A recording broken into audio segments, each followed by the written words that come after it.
The 9mm pistol sitting in your safe right now, there's a good chance it made this list. 10 guns with legendary reputations are quietly screwing over their owners with garbage triggers, questionable reliability, and price tags that belong in fantasy land. Some of these brands have million-dollar marketing budgets and fan clubs that worship them like religious icons. Number 1 is gonna make half of you absolutely furious. Hit subscribe because the comment section is about to explode. And here are the 10 dumbest 9mm pistols people still buy in 2026.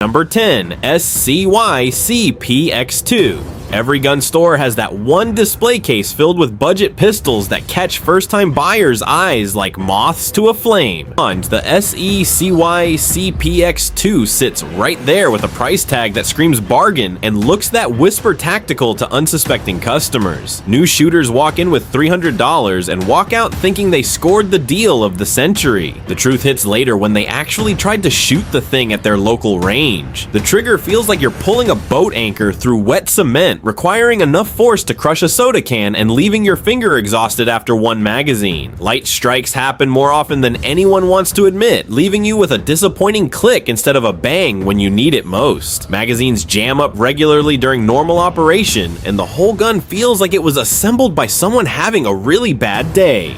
Boys, the lifetime warranty sounds great until you realize you'll be using it constantly to fix problems that shouldn't exist on any functioning firearm. Customer service means shipping costs that add up quickly, and you'll spend more time waiting for repairs than actually practicing with your gun. Price, usually under $300. The High Point YC9 actually works better for similar money. Yes, it looks like something from a sci-fi B movie, but it goes bang every time you pull the trigger. That's what matters when your life depends on it. Speaking of disappointing budget options, wait until you hear about number 9. Number 9, Taurus G3C. Taurus tried to fix their reputation problems with the G3C, marketing it as their comeback pistol that could compete with the big names in the industry.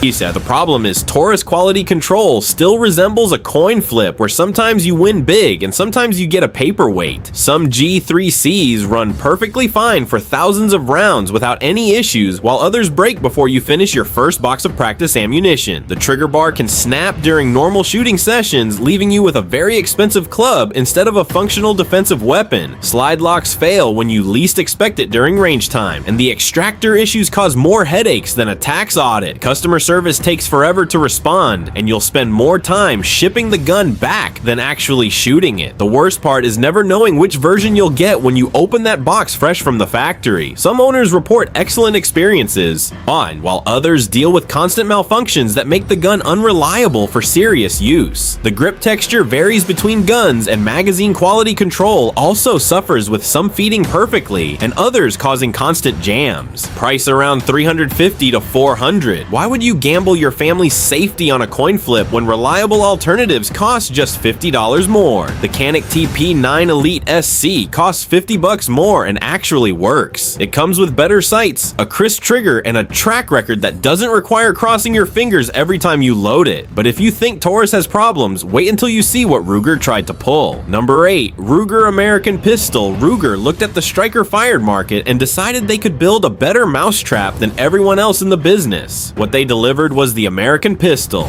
A gun that feels like it was designed by a committee of people who never actually shot pistols before. The trigger has more stages than a rocket launch, starting spongy and mushy before ending with a break that feels like snapping a wet twig. The grip angle makes most shooters feel like they're holding a 2x4 instead of a precision instrument, and the whole gun points awkwardly for anyone used to modern ergonomics. Reliability issues pop up with certain hollow point ammunition because the feed ramp geometry wasn't quite right from the factory. Even Ruger dealers push customers toward other options because they know this one missed the mark completely. The modularity they promised turned out to be more marketing hype than reality, with limited frame options actually available and compatibility nightmares for holsters. The magazine release feels mushy and imprecise, and the slide stop doesn't always engage properly when the magazine runs empty. Overall, build quality feels inconsistent between individual guns, and some shoot reasonably well, while others struggle with basic accuracy. Price, usually around $450.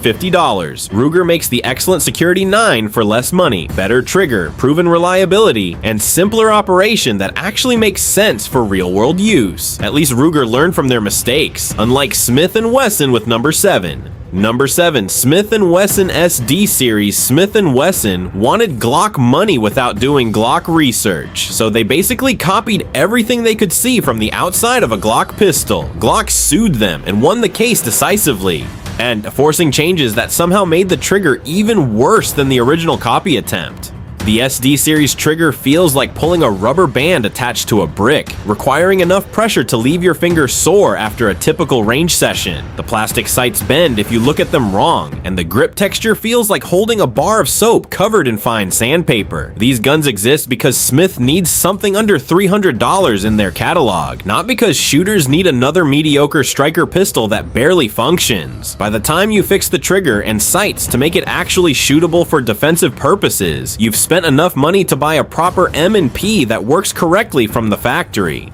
The whole gun feels cheap and poorly thought out, with controls that don't fall naturally under your fingers and ergonomics that seem designed by committee. Magazine quality varies wildly between individual units, and some feed reliably while others cause constant stoppages. The slide finish wears quickly with normal use, and the gun starts looking beat up after just a few thousand rounds. Price usually under $300. Just buy the M&P 2.0 instead. It costs maybe $50 more and actually feels like a gun designed by professionals instead of accountants trying to hit a price point. But even Smith's failures look brilliant compared to this next import disaster. Number 6. Bersa Thunder. 9 Bersa built their reputation on reliable 380 pistols that worked well for concealed carry applications. So naturally, they tried scaling up to 9mm for more serious defensive work.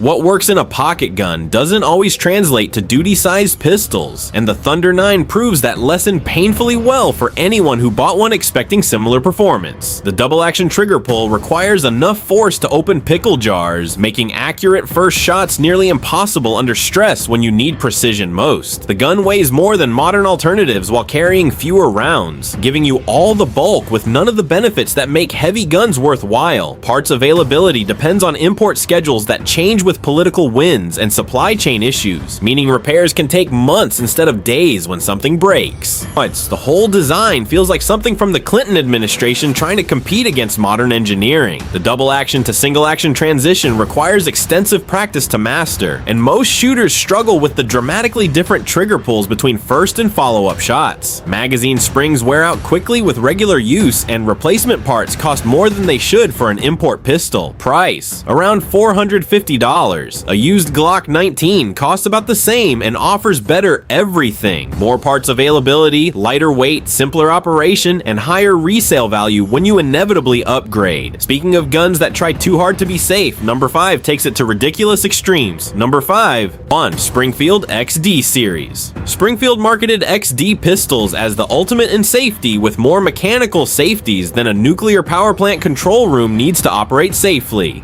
The grip safety, trigger safety, loaded chamber indicator, and striker status indicator sound impressive until you realize they're solving problems that don't exist while creating new ones that actually matter. The grip safety can fail to work properly with wet hands or non-standard grips, potentially leaving you with a very expensive paperweight when you need it most in a crisis. All these extra parts mean more things that can break during normal use, and the high bore axis creates more muzzle flip than necessary for quick follow-up shots. Law enforcement agencies adopted these years ago, but many have moved on to simpler, more reliable platforms that don't require safety theater to function properly under stress. The Croatian manufacturing adds another layer of import uncertainty to parts and service availability that can leave you waiting for months. The grip safety in particular causes issues for shooters with smaller hands or non-standard grips, and the loaded chamber indicator creates a snag point that can catch on clothing. Training with these guns requires learning to work around the safety systems rather than developing good fundamental shooting skills. Price, usually usually around $500. How many safety features do you need before you realize the gun itself might be the problem? The mechanic might cost less and works better. Simpler design, better trigger, more accessories included, and no safety systems that might fail when you need them most.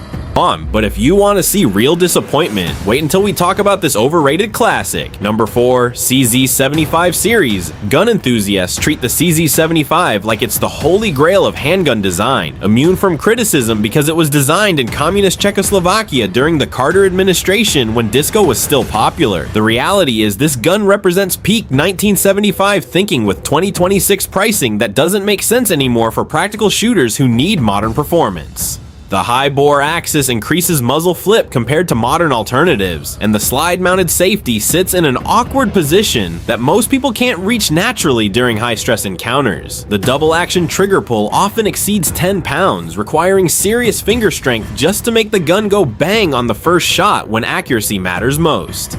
Yet the whole design weighs more than necessary without providing corresponding accuracy benefits that justify carrying around all that extra steel every day.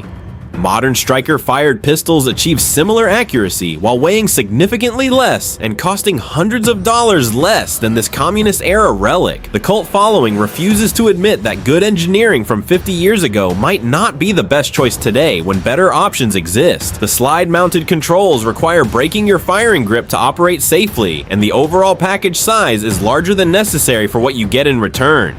Price usually $600 to $800. The CZ-P320 offers the same Czech engineering in a modern package, better ergonomics, lower bore axis, striker simplicity, and competitive pricing that actually makes sense. But even communist-era guns look smart compared to this next overpriced disappointment. Number 3. Glock 19 Generation 3.